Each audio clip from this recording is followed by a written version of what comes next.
Qu'est-ce que la nullité du licenciement? Un licenciement peut être invoqué pour un motif personnel ou économique. L'employeur qui désire licencier son employé doit justifier sa décision par l'un de ces motifs et respecter un certain nombre de procédures. Si un juge décide que le motif n'est pas valable, alors il peut déclarer la nullité du licenciement, qu'il est injustifié ou qu'il est irrégulier. Quels sont les cas de nullité du licenciement?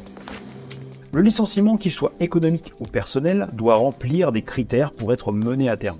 Parmi ces caractéristiques fondamentales, il doit impérativement reposer sur un motif qui n'apparaît pas dans la liste des motifs irrecevables. Si le motif n'est pas recevable, alors le juge peut déclarer que le licenciement est nul, ce qui signifie qu'il peut l'annuler. Quelles sont les obligations de l'employeur en cas de nullité du licenciement? Lors d'une situation de nullité de licenciement et donc d'annulation par un juge, l'employeur doit proposer à l'ex-employé de retrouver ses fonctions. Si l'employé licencié veut réintégrer l'entreprise au même poste ou à un poste différent, son employeur doit accepter sa demande. Il peut la contester si et seulement si cette réintégration n'est pas possible pour des raisons économiques ou personnelles. Dans le cas d'un refus de la part du salarié de réintégrer l'entreprise, il touchera des indemnités de fin de contrat et des indemnités données par son employeur correspondant à minima à 6 mois de salaire.